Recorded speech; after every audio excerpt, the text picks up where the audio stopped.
Reading from Srimad Bhagavatam, 6th Canto, Chapter 14, Text 5.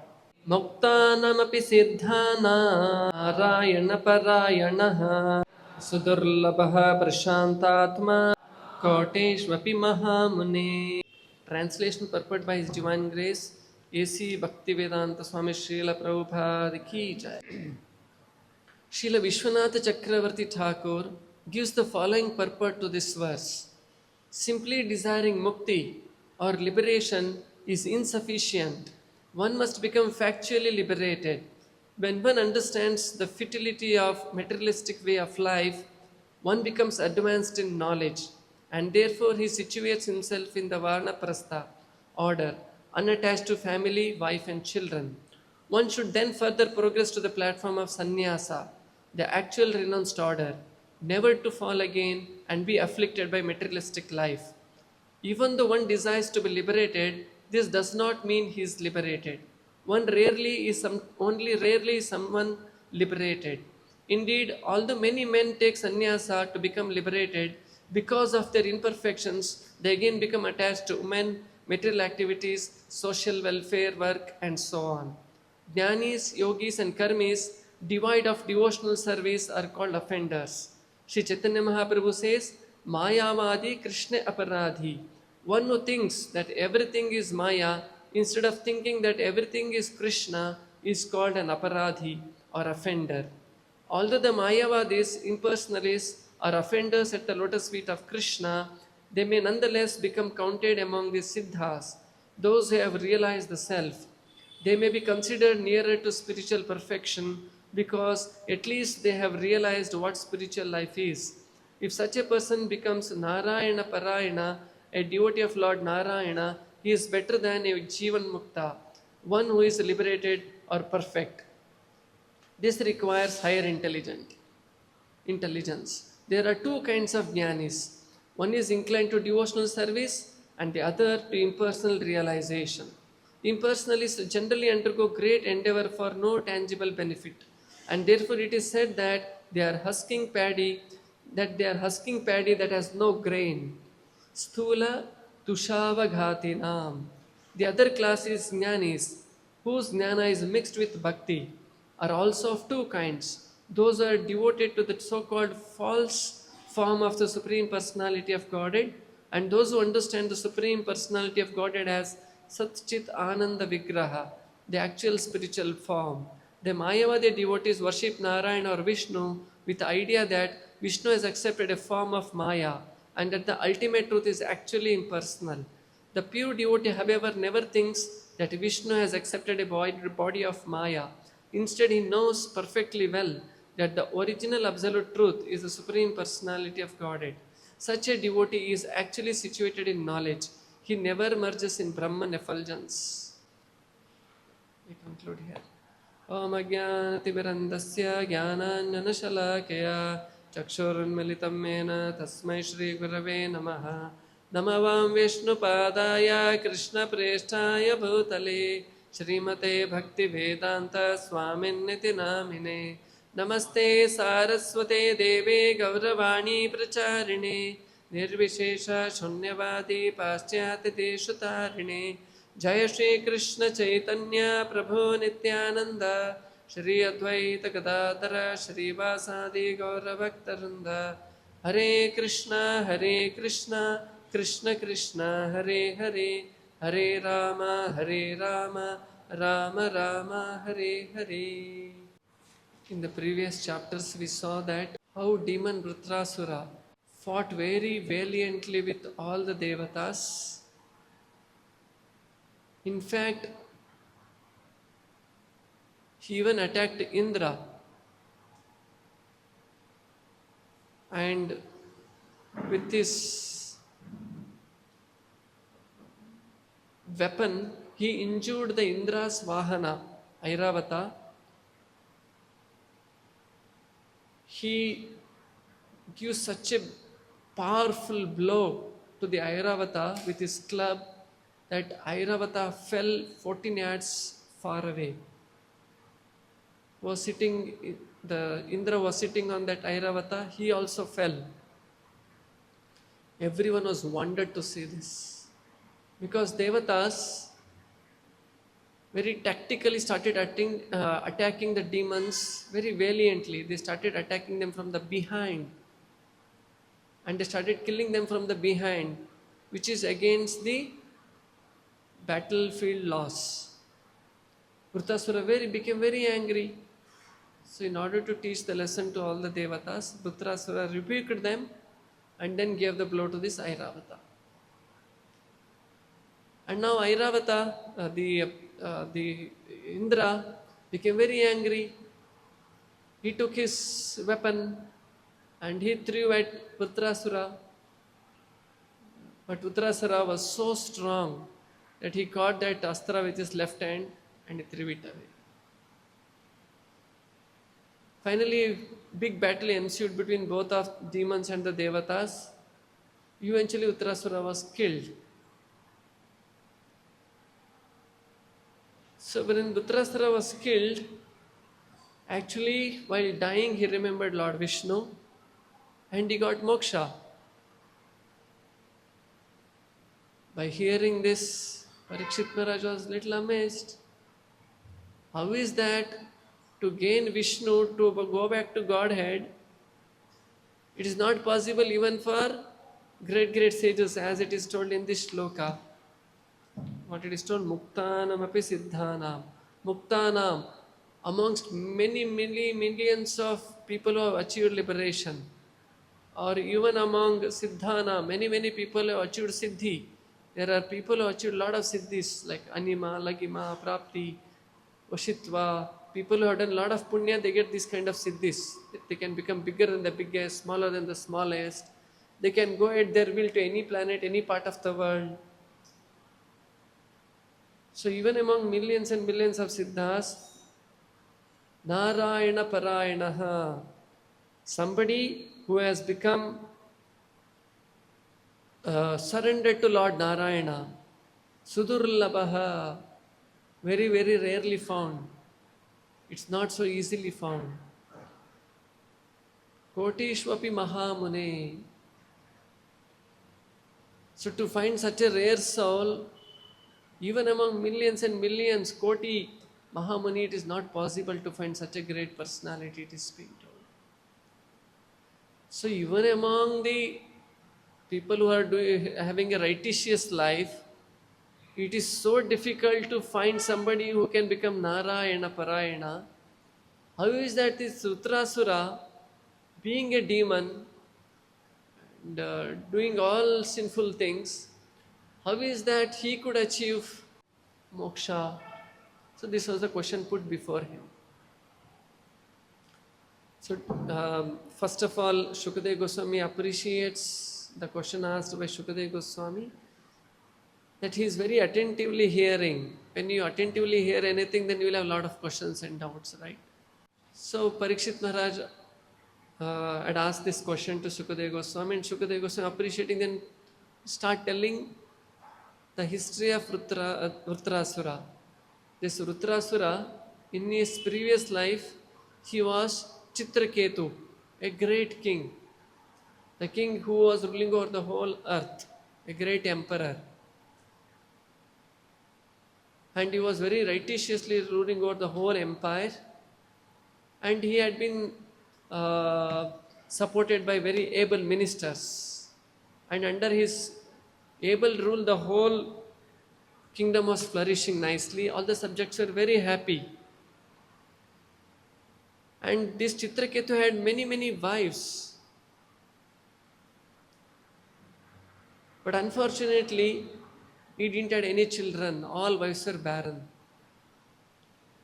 Due to which Chitraketu, having all opulence, able ministers, a wonderful guide, who could counsel him nicely, a wonderful kingdom. In fact, his main capital of his kingdom was Surasena. He had a very wonderful fort. He had a treasure which was filled always. And he was coming from the royal order. And he has wonderful friends. So generally, these 7 things ensure that the king rules over the kingdom very safely and he is happy. Although all these 7 elements were there, like ministers, ministers are the one who give a proper counseling to the king, how to administer the whole kingdom. Generally, those ministers were Brahmanas, very learned people. Based upon the Shastras, they would give a good counseling to the kingdom. That's how he would rule over the kingdom. So king wouldn't have much anxiety to rule over. And second thing is, his kingdom itself, it was so nice kingdom that the earth was giving all the required riches. There was rivers always flowing full. The land was very fertile, giving nice grains, everything. Time to time rain used to happen there. And the ocean used to give a lot of valuable things. So the kingdom was very, very opulent. And there was a fort which he had built, which would protect it from all the sides. And he had a treasury. Now anything you want to take at your will, no, you look at your pocket or bank balance. Similarly, king also had a big pocket, big bank balance, the treasury of the kingdom. So these are the causes for the king to be happy. And then royal order, he was coming from a great lineage. So people would look up to the king. And then he had wonderful friends. There are many other kings in the neighborhood who were under him. They were all supportive to him. And above all, he had a wonderful spiritual guide as well. So when all these things is there, king has no anxiety or no cause for unhappiness.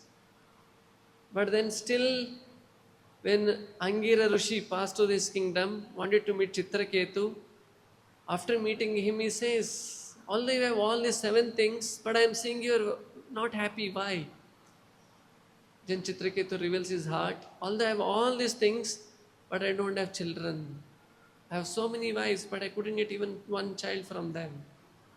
So I'm very much aggrieved because my forefathers, having not offered, in future, if they don't get oblations through the sun, they will all have to suffer in the hell. According to the Indian traditional system, our forefathers who have given their blessings, we would have inherited so many things from our forefathers, be it the property, your own body is coming through them in the lineage, great culture comes through them, heritage comes through them. So we are obliged to do something back to them. And how do? They do annually the Shraddha ceremony, through which they get the Vishnu Prasada, or as Pinda. And that's how whatever karma they have done and for which they are suffering in very hellish planets and all, they get relieved from all that karma. So if I don't have children, how will this lineage will continue? How will the oblations to the forefathers will happen? So I become very concerned about all this. So after expressing this concern, Angira Rishi becomes very compassionate. And then he does a great yajna. And from the yajna, he gets the prasada, which was given to the senior most wife. Her name was Kritadyuti. So she eats this yajna shishta, and as blessed by the Angira Rishi, she becomes pregnant. But Angira Rishi, while living, he had told, this child will be the cause for your happiness, same child will be cause for your distress as well. Without hearing anything more from the king, the Angira Rishi had left. And eventually the child was born, and the king forgets about the second part of child will be cause of distress.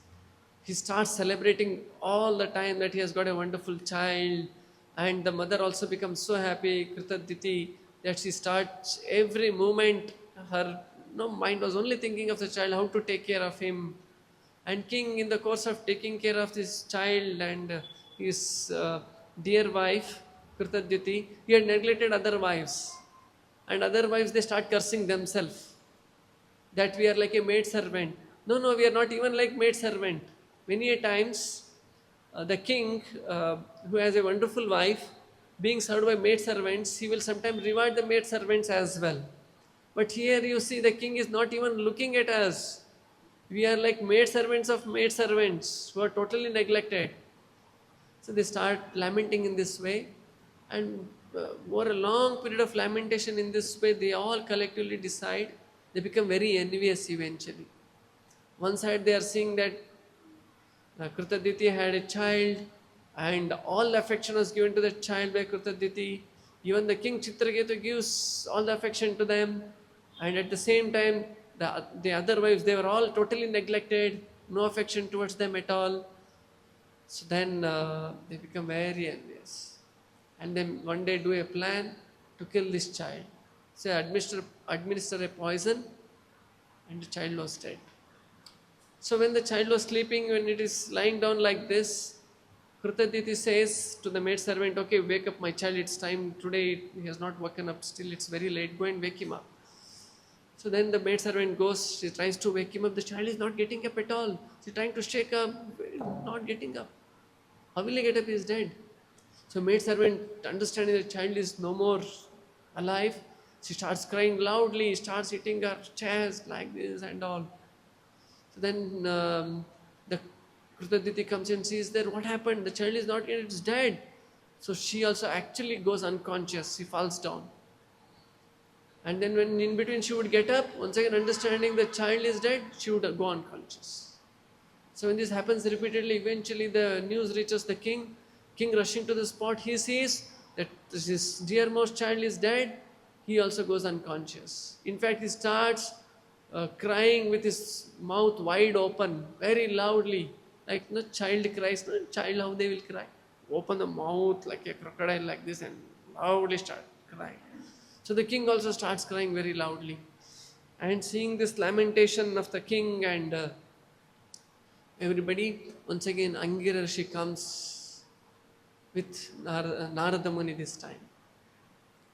And when they come and they see that they are all crying, Angira she takes the opportunity to counsel the king.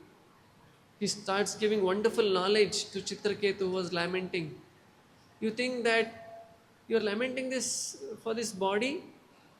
This is dead now. Nobody is there. No Atma is there. What is the use? Before this body existed, you never lamented for that body. Even in the future, this body even ceases to exist, you will not lament for that body. And why you are lamenting now when nobody exists in that body? And when they start counseling about something similar to what Krishna says in Bhagavad Gita, Dehinosminyata dehe kaumaram yavvanam jara tata dehantara praptir dhiras tatra namuhyate. He is a dhira who doesn't lament for a body which is living or dead.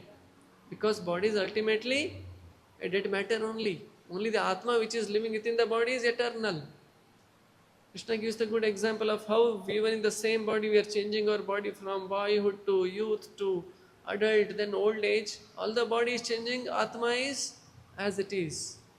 Body is dying. Even the science says that we change our whole body within the span of 7 years, including the brain cells.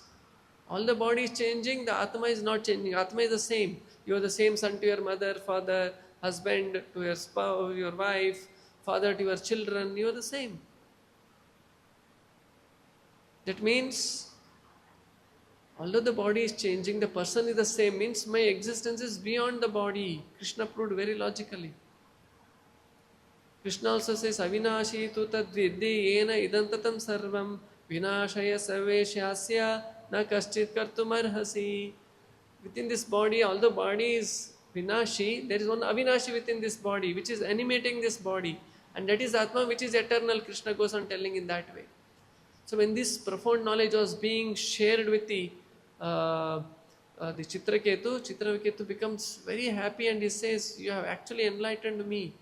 No, you have given such a profound knowledge which is making me mind filled up with knowledge. But somehow I am not able to get out of this lamentation. Putra moha you call, no? So then Narada Muni by his mystic power brings this dead child to life. And this child suddenly stands up and the father and mother, oh my dear child, like that they want to embrace. But the child says, oh, stop, what are you doing? You are thinking I am this body. He also starts giving wonderful knowledge. I don't know which parents you are of mine. In my past life I had one set of parents, in future life I'll have one more set of parents. In dog's body, if I go, I have dog sets of father and mother. Everybody, which parents you are, which life parents? And he says, my existence is beyond the body. Same knowledge he starts giving. The parents were stunned. Imagine the same son upon whom they had so much affection, now talking so much in a detached way. The parent starts realizing. Now many a times we learn from our children, right? Like for example, I heard in our ISKCON Mumbai that initially I was speaking to the Prabhu there, how they started preaching Krishna consciousness in that part of the world. Initially they started preaching to a lot of families, but then to hold them back to come on to regular classes was a very difficult challenge. Imagine Mumbai, it's a place it's full of Rajaguna. People are so passionate. To get them to Bhagavad Gita class, that too on weekends, that too on regular basis, was an impossible task. So they understood that nobody is coming very regularly. What is one thing that can bring the parents to the temple very regularly? When they were thinking in this way, they thought of one thing, to start something for the children. Some culture camp or shloka teaching and all those things. So when they designed a wonderful course for the children, which will have moral values in it, some shloka teaching in it, and some extra things like painting and other things, everything, a wonderful package for the wholesome growth of the children. And this course was offered. Many of them parents wanted to put their children into such things. But one condition was there. If parallelly the parents or the guardians attends the Gita class, then only your children will be taken into registration. Otherwise, no entry. So the parents were committed for the betterment of their children, hence they registered. And many of them who had registered, parallelly parents would attend the Gita class, children would attend the whatever the things, children program was designed for them. So in this way, eventually parents also became devotees, and children also became devotees. So parents became Krishna conscious because of the children. This is a wonderful model that was working. So something similar happened here also. This son started speaking so many things about the existence of the Atma and relation to Lord Krishna. That is the eternal relationship. In this way, the parents also became detached. They gave Chitraketu the following mantra. O Lord, O Supreme Personality of Godhead, who are addressed by the Omkara, Pranava, I offer my respectful obeisances unto you. O Lord Vasudeva, I meditate upon you. O Lord Pradyumna, Lord Aniruddha, and Lord Shankarshana, I offer you my respectful obeisances. O reservoir of spiritual potency, O supreme bliss, I offer my respectful obeisance unto you, who are self-sufficient and most peaceful. O ultimate truth, one without a second, you are realized as Brahman, Paramatma and Bhagavan, and are therefore the reservoir of all knowledge. I offer my respectful obeisance unto you. In this way, being blessed by Narada Muni, Chitraketu becomes the pure devotee of the Lord. So now how this Chitraketu, who became a pure devotee of the Lord, became Vrutrasura, the two Rakshasa, king of the demons, very powerful demon. Once it so happened that Chitraketu, being a very great king, he was going in his Pushpaka Viman. And when he was going in the Pushpaka Viman in this way, he sees Lord Shiva instructing a lot of yogis in that forest. And Parvati Devi was sitting on his lap. And seeing this Chitraketu, he just waves his hand at Lord Shiva. And he starts laughing very loudly in a joking way. See, like this kind of a thing. Then what is he doing? That he is already instructing the yogis, but making his own wife sit on his lap. What kind of a instructor he is? So then, being done the joke like this, although Lord Shiva says this, because Lord Shiva and Chitraketu both are pure devotees, Lord Shiva understands this. Lord Shiva understands and he continues to instruct. But Parvati Devi becomes very angry. How can he make a joke and show hands and faces at my husband like this? Who is Lord Shiva Maheshwara? Lord Shiva is the controller or Ishvara of this whole creation. So, being insulted, Parvati becomes very angry and she curses Chitraketu that you insulted a great yogi like this. You be born as a demon in your next life. Lord Shiva immediately laments, what have you done, Devi? Being he pure devotee of the Lord, he was actually praising me. That how self-controlled I am. And although I am instructing the yogis here on my lap, I am totally, completely situated in Krishna consciousness. So you have done a great mistake. But Chitraketu, being pure devotee of Lord, he would have actually countered the curse. Now, great devotees, they have the power to counter their curses. But Chitraketu didn't do that. He took this as the will of the Supreme Lord. He accepted it. And that is how he became Vritrasura in his next life. Although he became a great demon, Vritrasura, in the next life, he was such a great demon that he had thousands of hands.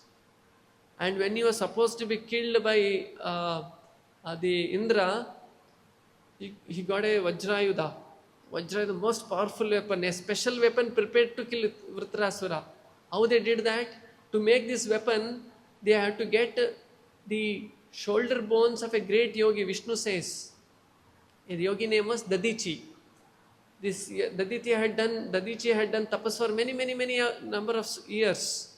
Hence, due to his tapas shakti, even body had become so powerful that if you take from his bones, shoulder bones, if you take and you make a weapon out of it, it will be so powerful that you want to hit somebody, it will create thunderbolts.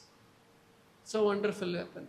So then the Indra, with all their party, they had approached Dadichi and they request for this weapon.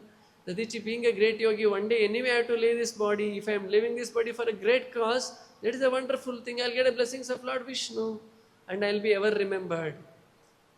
So that is how he gives up this body for the great cause, and that's how the Vajrayudha was done. And with this Vajrayudha, which is so powerful, to cut the body, the head of Vritrasura, it took 1 full year for Indra to cut the head of Vritrasura. So big, huge and powerful he was. Something very powerful, it takes more time to cut, na? So like that it was. But Vritrasura, being a devotee in his previous life, even at the time of death, he could remember Lord Vishnu, he could remember Lord Krishna. So this is the advantage of becoming a devotee of Lord Krishna. No matter whatever the reversals of life it may happen to us, Krishna will always protect his devotees. Krishna will always guide his devotees. He will always favor his devotees. Be a demon or he a devata. Indra is not a pure devotee of Krishna. He is a Sakama Bhakta. Means he is a devotee of Krishna or Vishnu who want to serve Krishna, but he also wants something in turn. That is why when Krishna had gone to Sargaloka to get the Parijata, Indra, somebody is a pure devotee, without Krishna asking, they will offer to Krishna. But on the other hand, when Krishna was bringing the Parijata plant, Indra objected for that. They all attacked Krishna. Krishna had to fight them, keep them back in that way. So he's not a pure devotee, but still he's an obedient devotee of Lord Krishna. So when they are Sakama Bhaktas, somebody is a devotee, but at the same time he has some material desires, then Krishna gives this kind of posts, some Devata post to them. And he empowers them to do something on his behalf. That's how these Devatas, whatever work they are doing all their work on behalf of Krishna. So, Vritrasura, Chitraketu was not an ordinary personality. He had led the pure life. Because of this curse of Parvati Devi, he had to become the demon. So whenever the devotees of the Lord gets a curse, they will not become agitated, or they will not try to counter curse, or they don't try to no find a solution for that. Even Parikshit for that matter, because of whom the whole Bhagavatam has come about, he also had gone to forest one day for hunting. Many times kings, to keep up their chivalrous nature to fight the enemies, so they have to go to the forest, fight the animals, because they have to see the blood, no? You have never seen blood in your life. Directly you go to war field, you see somebody's hand cutting, a blood is coming, what will you do? You will run away and come, right? Similar to somebody is a doctor, let us say. He had never seen in his MBBS course anybody coming near him, cutting the body. Finally, course is over, he has got a certificate. You put him in the operation theatre, tell you do operation. Now what will he do? When he cuts, you see his blood, oh, he will run away from there, correct? So, similarly, that is why the king used to go and do that. But then he will not simply left, right, center kill all these animals. He would kill some carnivorous animals which would create imbalance in the whole forest. To maintain that balance, he would kill them. And when Parikshit Maharaj had gone in this way, he becomes very tired and he was very thirsty. Although he has gone with his full army, entourage, everything, in order to attack one animal, he had gone deep into the forest, he got separated there. And that is how he becomes thirsty and he wanted to drink water. Then he goes somewhere, he sees that there is a hermitage of Shamika Rishi. And he asks for the Rishi to give water, but Rishi was so much submerged in the trance that he will not hear what Parikshit was telling. And Parikshit, thinking that a guest came to your house, I am a king, you have neglected me. And then he wanted to test whether this Rishi is really in trance or not. He puts a dead snake around his neck and he goes away. Rishi, understanding that this was done by Parikshit Maharaj by his Tapashakti, he pardons him.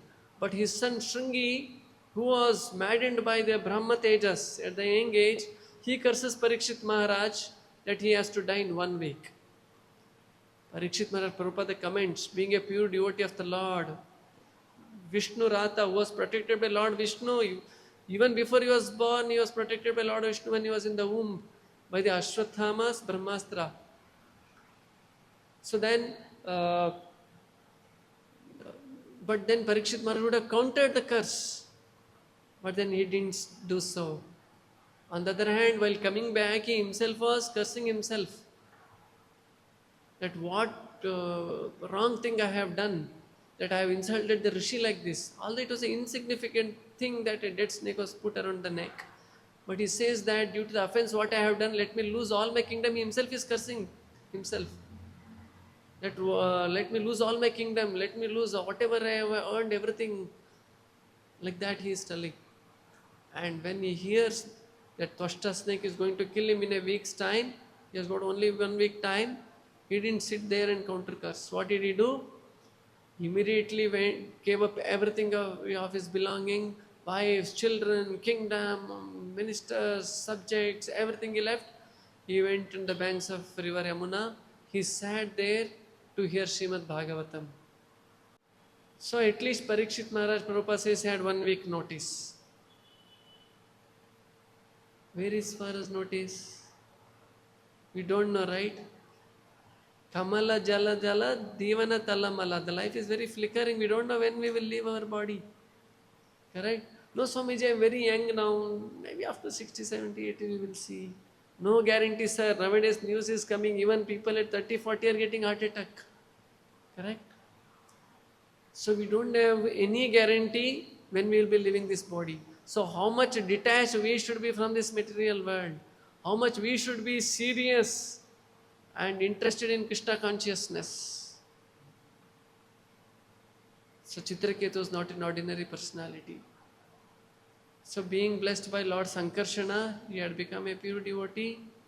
And that is how, although he got the demon body, he was Krishna conscious. So that is why if somebody practices Krishna conscious very seriously in this life, for some or the other reason, if they don't get liberation also, even in the next life, their Krishna consciousness continues. It is eternal.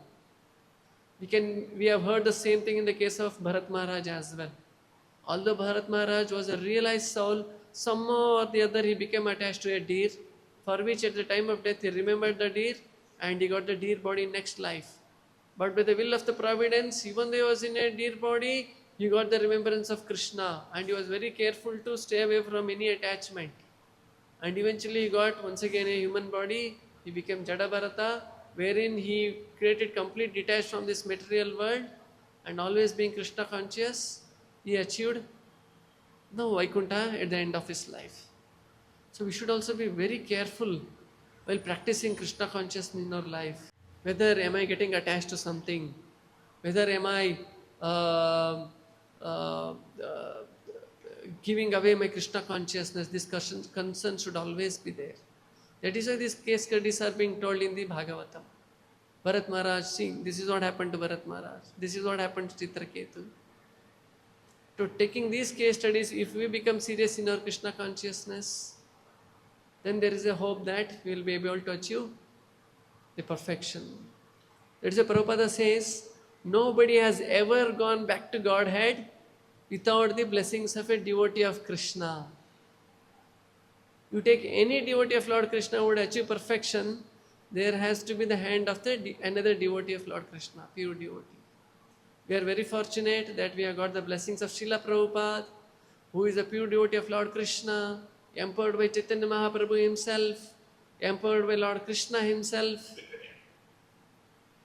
So we should also be very confident, just like king is confident with 7 things that he is protected and he is happy or prosperous.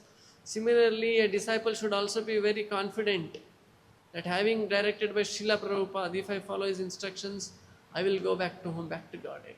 In fact, Prabhupada has many places given assurance that if you chant 16 malas of Hare Krishna Mahamantra, I will take home back to Godhead. If you just hold on to my dhoti, I will take you back to Godhead. Hold on to dhoti means not that we go and hold on to dhoti. Now don't go and catch the dhoti of Prabhupada there.